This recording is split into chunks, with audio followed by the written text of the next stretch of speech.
The number one key to victory for Texas A&M over Missouri is Marcel Reed being more accurate as a passer.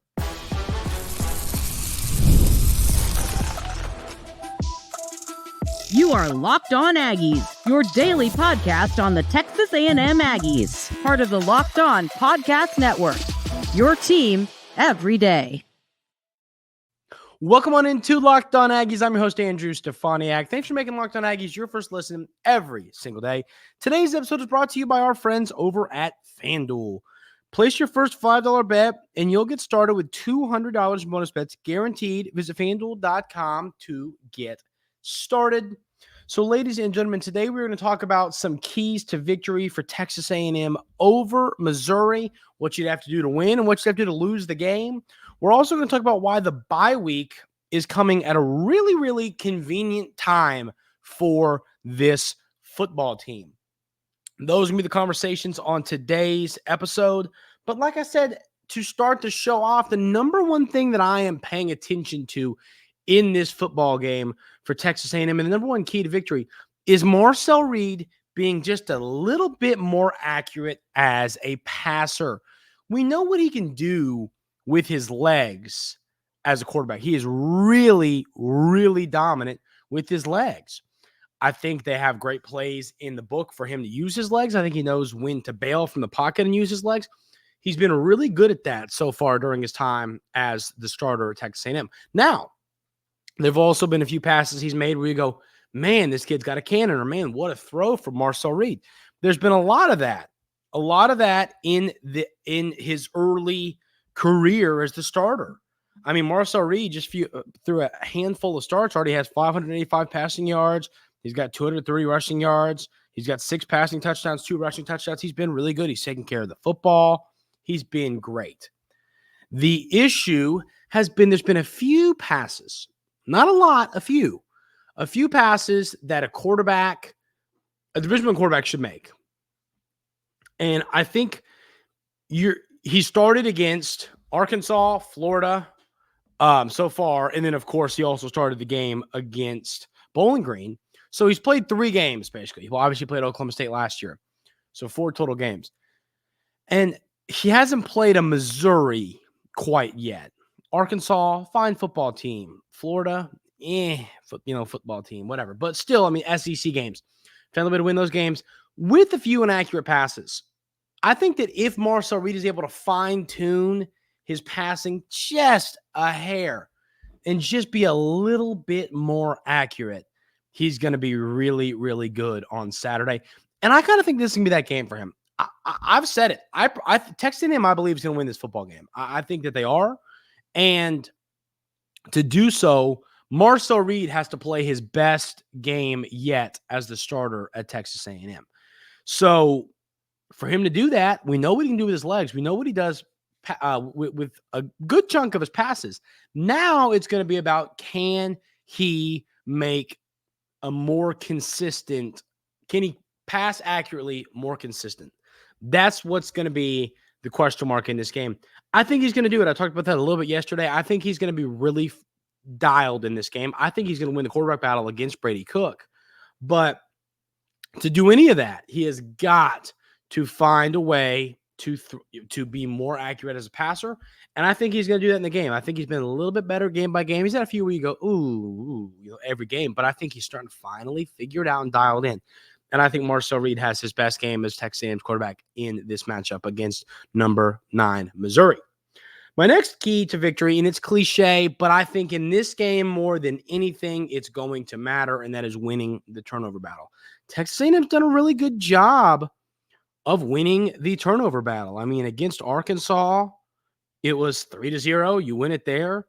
Against Florida, it was 3-0. You win it there. Against Bowling Green, it was a tie, 1-1. And then against Notre Dame is when things, were a little bit different, as it was 2-0. Point being, you win the turnover battle, you win the football game. It's a pretty common theme. And to this point, we have seen Marcel Reed take care of the football. He's done a good job of it. He's been clean to this point. He's done a really good job taking care of the football. And him in this offense, these running backs, obviously Le'Veon Moss put the ball on the ground against Bowling Green. You've got to take care of the football in this game. When you're playing the number 9 team in college football and you're playing them at home, the way you beat a team like this is you take care of the football. That is the number one thing you can do. Don't make a mistake. Mistakes are what help teams like Missouri, like a Texas, like a LSU, all teams you're going to be facing over the next few weeks. These are the mistakes that cost you against those type of teams. You have to find a way to take care of the football. And once again, to this point, that's been something that this offense under Marcel Reed has done a very good job of doing. So continue that theme. Take care of the football in this game. And I think you're going to see the Aggies have success against Missouri.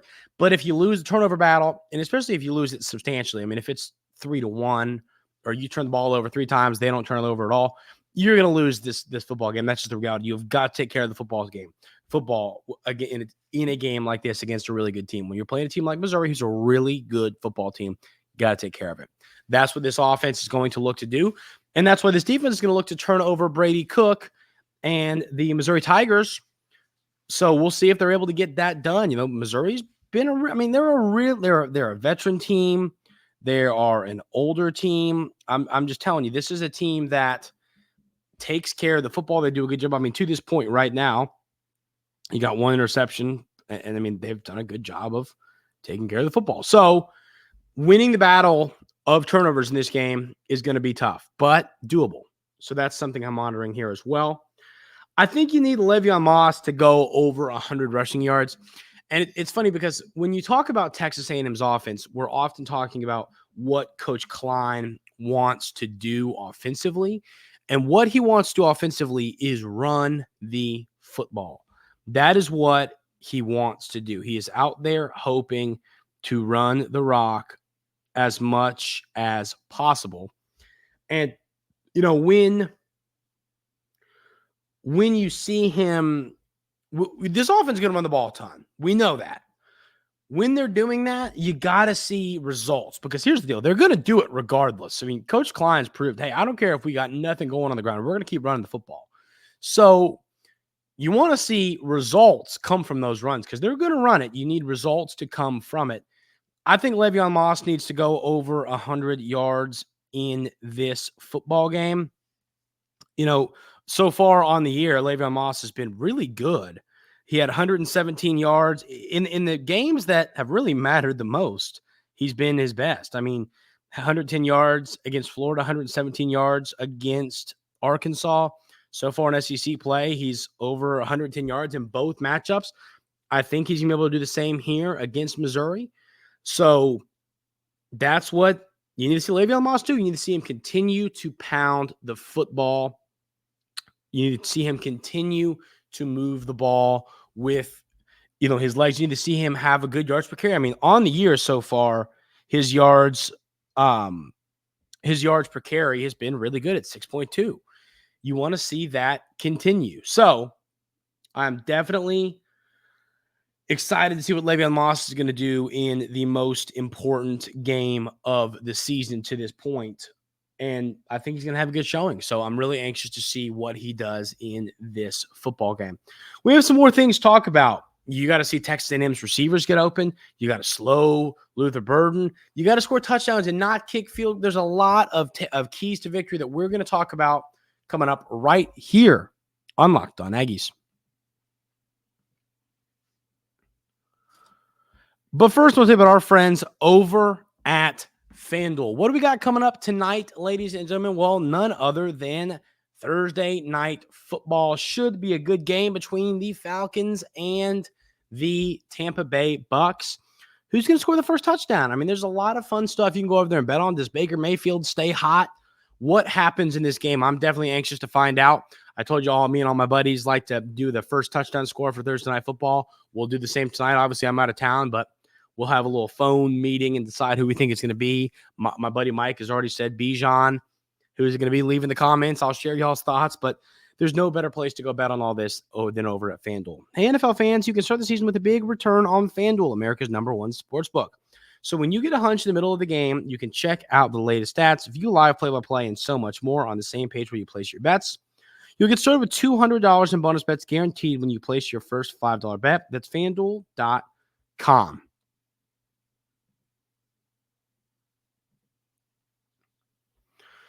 So continuing on this theme of who is going to need to step up and what are the keys to victory for the Aggies over the Missouri Tigers. And my next one here is slowing Luther Burden. And I talked about it. It's funny when you look at his numbers, you go, man, that's a good year. He's had a fine season so far. We discussed this yesterday, but he's not been this 115, 20 yards per game and 2 touchdowns type of guy. So obviously that's asking a lot. I'm kidding there a little bit, but still this huge game-to-game stat line guy that I expected him to be.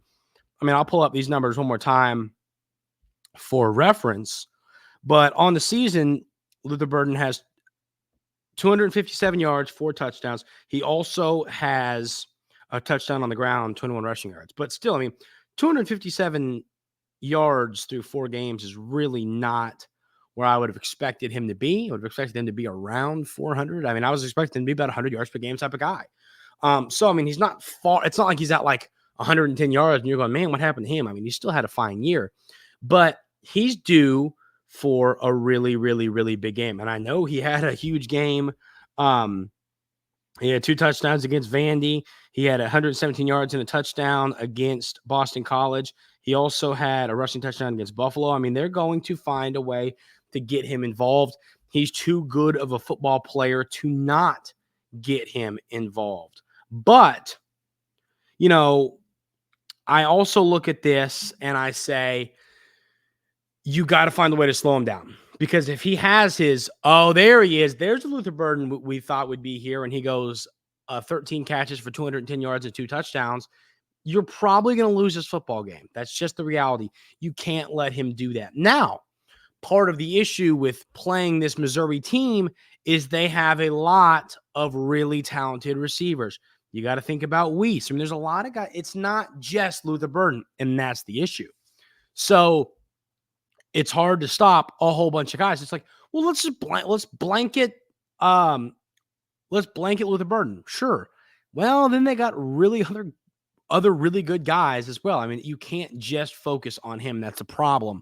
And that also could play a little bit into why he's not had this season. There's just a lot of good receivers in this room. So,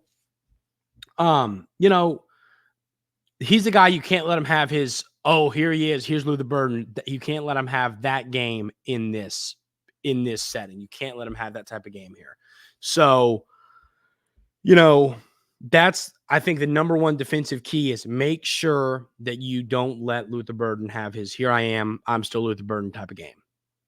Even though he's had some good games. Once again, I'm not trying to say he's had a bad season because it's not the case.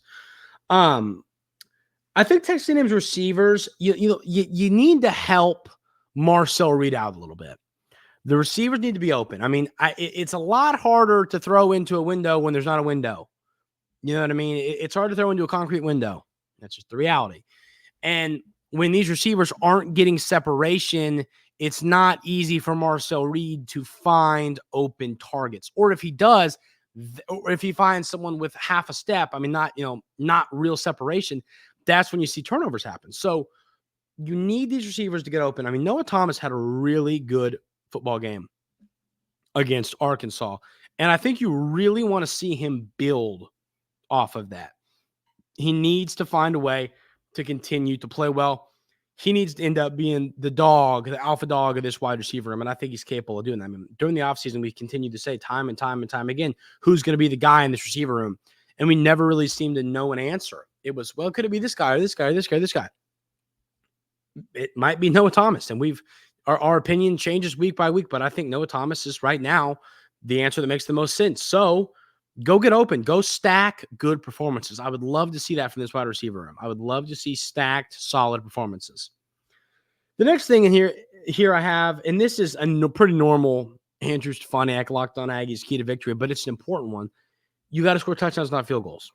This is another, I mean, it's a key always. It'll be a key against New Mexico State. It'll be a key against whoever you play. But it's even more important when you're playing the number 9 team in all college football at your place. The you've got to find a way to score touchdowns, not field goals. You just have to. You are not going to win a game if you go to the red zone 4 times and you come away with 1 touchdown and 3 field goals and it's 16, and you're not going to win a game that way. You've got to find a way to turn these possessions where you drive the ball deep into Missouri territory into 7 points, not 3. That is the difference in wins and losses against top 10 teams. And if that means being a little risky and going for it on a couple 4th and 2s or something, I'm fine with that. I really am fine with that.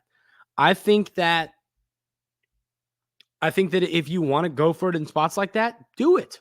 Be aggressive. There's nothing I dislike more than when a team tries not to lose the game rather than trying to win the game.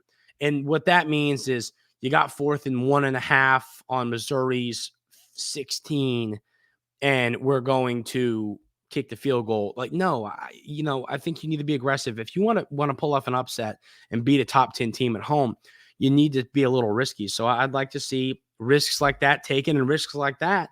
They're not always going to work out, but when they do, they're going to lead to touchdowns rather than field goals because they lead to momentum. The next thing I have here is keep Brady Cook in the pocket. He's not a guy that's going to absolutely kill you with his legs. He's not going to utterly kill you with his legs, but he can hurt you a little bit with his legs. He really can. Once again, look at the numbers for Cook on the season. He has only 97 rushing yards, but he also has 4 touchdowns on the ground. They like to use him as a runner, and they like to use him to let him score. So, that's kind of a key here to me, is make sure he's not going to kill you. And I think having played at Taylor Green the week before helps a little bit too, but make sure you're keeping him in the keeping him in the pocket, because if he gets outside the pocket, he's not going to kill you, but it'll hurt you. And that's what you don't want to have happen in a football game like this. So that's another important key to victory here. The next one is protect Marcel Reed. Once again, we need to remember Marcel Reed is a young quarterback. He has not been doing this for a very long time when it comes to being a starting quarterback in the SEC. This is going to be his toughest challenge yet. It's going to be really tough on him if the opposing team is living in the backfield all game long. You have got to find a way to protect Marcel Reed. If they're getting pressure on him and he is having to roll out, and sometimes pressure maybe isn't the worst thing ever because it means he's going to be able to use his legs, and that's great, sure. But also at the same time, you really don't want Marcel Reed running for his life all game long. You want to be able to sit in the pocket and deliver some good. When he's throwing the football, you want to be able to comfortably sit in the pocket and deliver strikes to his receivers who are hopefully open, like we talked about a minute ago. But yeah, if Marcel Reed gets sacked 6 times in this game or sacked 5 times in this game, and Missouri's a team, they don't have, on the year so far, they have 8 sacks. Not a bad number, but no, they're not out here getting 3 sacks a game right now. They're going to create some pressure, but the key is to make sure that your offensive line is able to protect your young quarterback. And if you do that, another reason I think Texas A&M is going to be able to beat Missouri. And then when it comes to Texas A&M's front and whoever's going to do it, bring some pressure. Give pressure on Brady Cook. He's a veteran quarterback. If you let him sit back there and have plenty of time in that pocket, he's going to pick you apart. He's going to find open receivers. That's what's going to happen. He's going to do that all game long. So that is why I think you need to find a way to get pressure on Cook in this game. You can't let him sit back there. If you let him sit back there, it will be a problem. Go get after him all game long. And if you do that, I think that is going to help give you a real chance to win this football game. And once again, we've talked about the importance of this football game. If you win this football game, you are giving yourself a legit, real chance to go out and win 9, maybe even 10 games. So that's very important in this ball game. My last key to victory here is win the first quarter. I think that one's making its first appearance. Maybe it was the case against Notre Dame, but win the first quarter. I think winning the first quarter is always huge. Here's the deal. You're never going to have a key to victory if you lose the first quarter, obviously. But when you're playing a top 10 team at home, punch them in the face early. Let them know, hey, you're not going to walk into our house and beat us up. This is a football game. Whatever happens, we're gonna put everything we have into this game. Go out and punch them. Go up 7-0. Go up 7-3. Go up 10-3. Go up 10-0. Heck, go up 14-0. I don't care what it is. Punch them in the face in the first quarter. I think really set the tone for the football game. That will lead to a win if you can do that. If you can get a lead in this first quarter, I think the Aggies will be able to win this game. And now I'm not saying, 7-6. I mean, I'd like it to be something substantial, like 10-3 or 10-0 or 14-3, whatever. But get a lead. That would be really helpful in this game if you had a lead over Missouri to kind of give your team confidence, keep the fans loud, keep everybody rowdy in the stadium. That will go a long way toward winning this football game. We're going to talk a little bit about why I'm so happy the bye week is coming when it is. We'll have that conversation coming up right here on Locked On Aggies.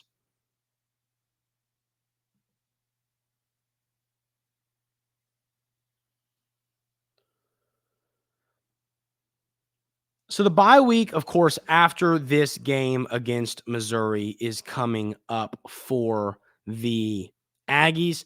And I'll tell you this, I don't think it could be coming at a better time. You kind of look, and then, of course, you have another one between the South Carolina and the New Mexico State game. I like the way the bye weeks have been placed out for the Aggies. I like this. So you play 5. You're going to play 1, 2, 3, 4, 5, 6 games bye week. 1, 2, 3, 3 weeks bye week, and then 1, 2, 3 games. I kind of like that.